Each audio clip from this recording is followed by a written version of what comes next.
Good morning, students. I'm Mr. Charles, and welcome to the IGCSE online sessions, lesson 2 of week 3. Please go to your coursebook, pages 138 139, a story entitled The Great Gatsby by F. Scott Fitzgerald. And it has a movie adaptation starring Leonardo DiCaprio and Tobey Maguire.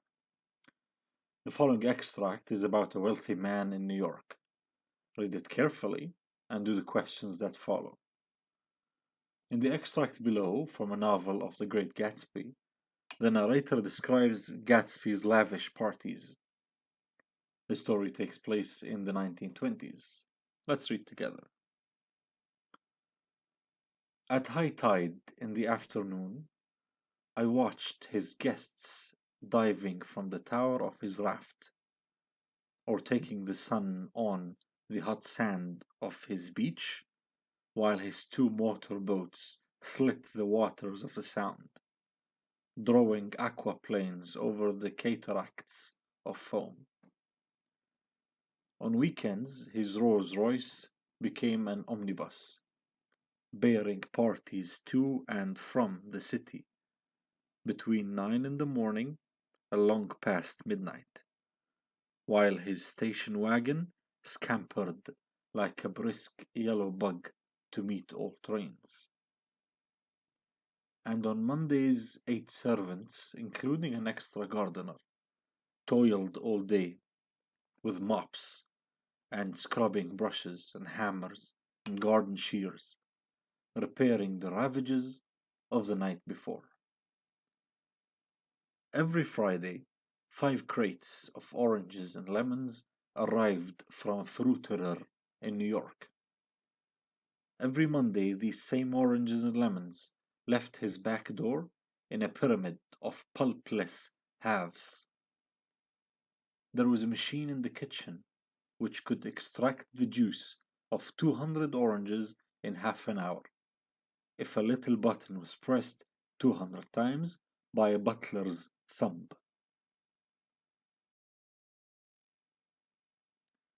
At least once a fortnight, a corps of caterers came down with several hundred feet of canvas and enough colored lights to make a Christmas tree of Gatsby's enormous garden.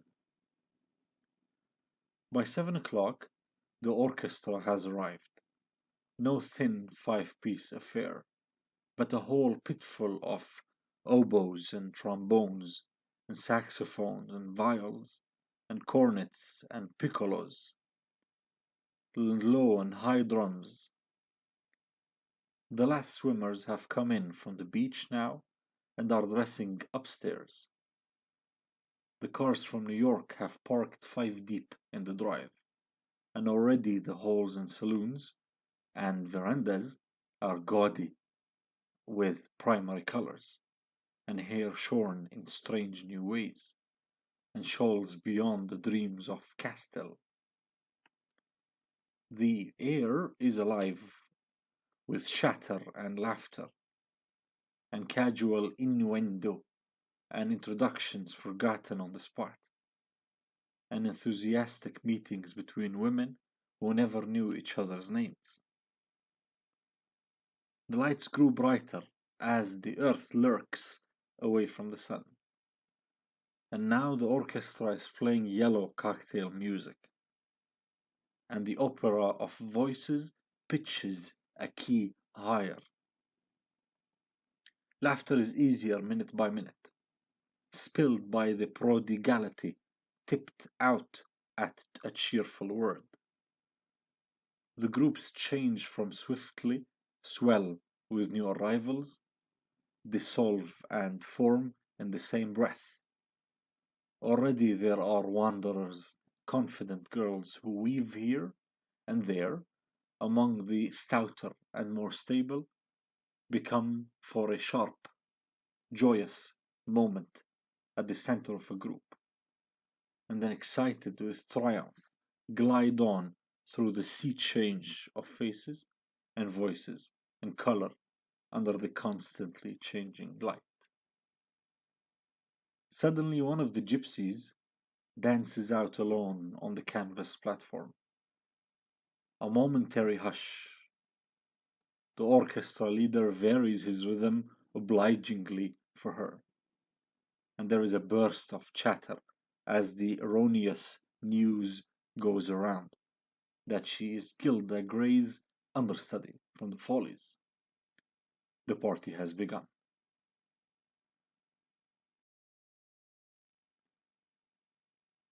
Difficult vocabulary. Slit. To slit is to make a long cut.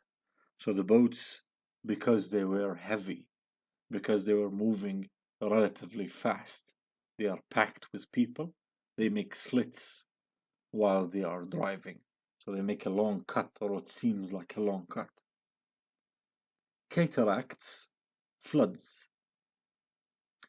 Omnibus, it's a kind of a bus. The point here is that Gatsby uses his car, the Rolls Royce, to be as an omnibus to pick up the party people. Scampered, ran quickly. Brisk, agile, fast, nimble. Ravages, destructive effects. The ravages of the night before. The cleaners um, and the gardeners and the all the servants cleaned the ravages of the night before, the destructive effects on the house and the gardens. Crates, wooden cases with which the oranges used to come. Fortnight, a period of 2 weeks.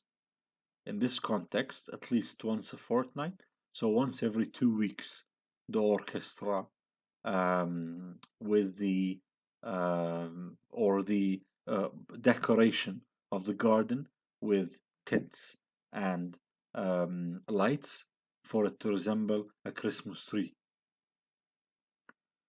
Gaudy, glaring. Innuendo, hint or hinting, subtly saying. Prodigality, it's the high life, the fancy lifestyle. To weave, to wobble, to move from side to side. Erroneous, faulty. The erroneous news, the faulty news, the incorrect. Reading questions, page 139. You may pause the video now. Try to do questions 1 and 2 only. They should take you about 25 to 30 minutes. This text is or includes some fair amount of sophisticated information and sophisticated sentence structures and between the lines meanings. So pause the video now, go to solve these questions, and then come back. We'll do them together. Question 1. A. Describe 2 ways guests arrive at Jay Gatsby's parties. Well, we'll do 3, and whatever 2 you chose from, consider correct. First, they would arrive in his Rolls Royce, which was bringing people from New York, or his station wagon that picks them up from the train station, or just people arrive in their own cars. And the quotation supporting this final means is a parked 5 deep in the drive. So parked cars, they are 5 rows deep in the driveway. Question B. Give 2 examples of what guests do during the afternoon. They dive from the tower of his raft, or they sunbathe on the beach, or they aquaplane behind one of his motorboats. Any 2 of these 3 is or are fine as well.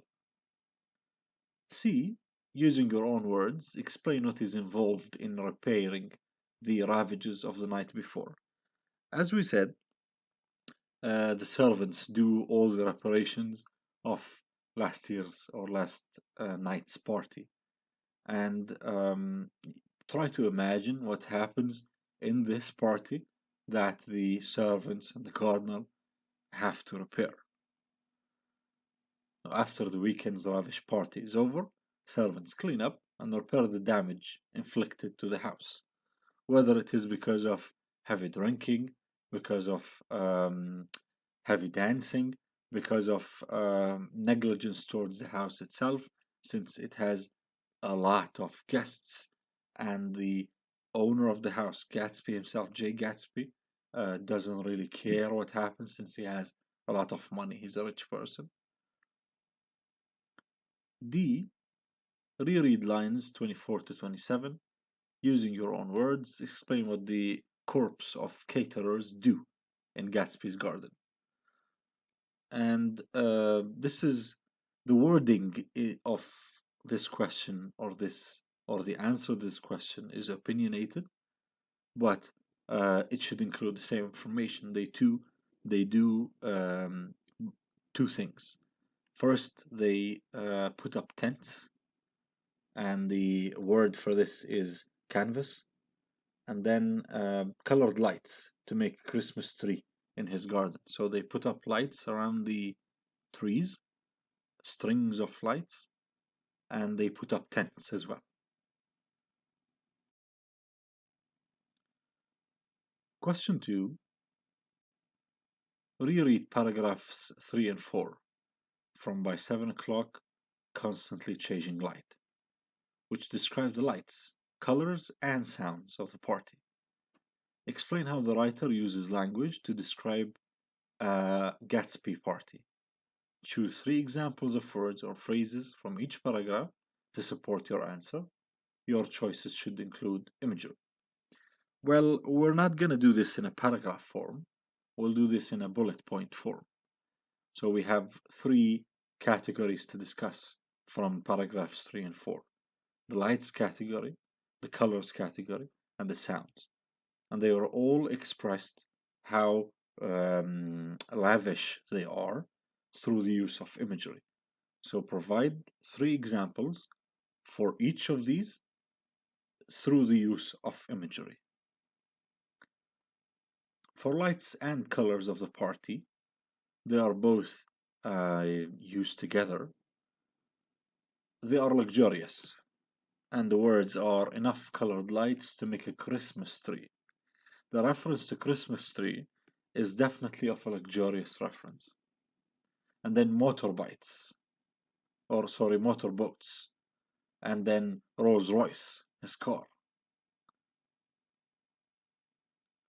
There are bold colors that are tasteless, and the quotation that supports this is halls and saloons and verandas are gaudy with primary colors. The light could be seen from space when he says the lights grow brighter as, like, the earth lurks away from the sun. So as if the earth is moving away from the sun, but there's still light. So the lights are massive. There's a massive amount of light. Even if the earth moves away from the sun, they would still grow brighter. For the sounds of the parties, the personification of air, when he says air is alive with chatter and laughter, suggests that people are busy with talking. They are speaking loudly. And the other reference, when he says opera of voices pitches a key higher. This is a metaphor to show the increase in the level of voices, the increase in the excitement of people's voices. Imagine you enter a party. At the beginning, people don't really know each other. They speak in a low voice. They chat less. You hear a couple of laughters only throughout the whole setting. But as the party progresses, as people get to know each other more, as maybe they are having fun more, with this increases excitement. And in return, this increases the pitch of their voices, so they speak louder, because they feel more comfortable now. And the metaphor here is the opera of voices pitches, it changes a key or into a higher key, since operas deal with keys as notes. For question 3, it deals with how to write a complaint. And it reads, imagine that you live near Gatsby's house, where the parties take place. You object to the parties for several reasons, including the lavish display of wealth. Write a letter to Mr. Gatsby, setting out your various objections and justifying each one by developing ideas and details from the text. Use the information on how to write a letter of complaint on page 141. We will discuss how to write a complaint right now, and this question is answered by a student in the next page that I would require you as a task to read it and find any mistakes in it, whether contextual or grammatical, and try to provide suggestions for a better version. But for now, what's a complaint?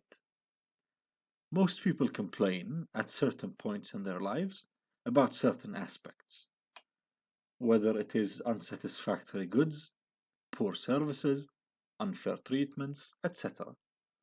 So basically, the written complaint is just a spoken complaint, more formally written or more formally produced, because most, if not all, people complain at certain points in their lives to their parents, to their siblings, to their schools, to their employers, to their some people complain to their parties, to their holy books. They are trying to find meaning of their lives. All of us complain at a certain point in our lives because of certain products or certain aspects. And when you are writing a complaint, there are certain steps to follow. Some things to include, some things not to include. A letter of complaint should include the following. First, it should be written in a formal and neutral register. Formal, self-explanatory, but neutral, you should not have it, you should not be biased while you're writing it. You should present the complaint as neutral as you can. And we will further expand on the neutral idea in a minute. It should be clear and concise, because the aim here is to complain about an aspect, a product or service, treatment. It should not be to create images in someone's head. It should not be to persuade someone into a certain idea or to join a certain cult. It should not be long, because we need to achieve a quick purpose, and we need to achieve that concisely. It should explain the problems faced, or problems. We need to know in the complaint, you need to write what happened. What are you complaining about? It should request or offer a solution. So do not just project the problem, you should also offer or request for the other party, the party you're complaining to give you a solution.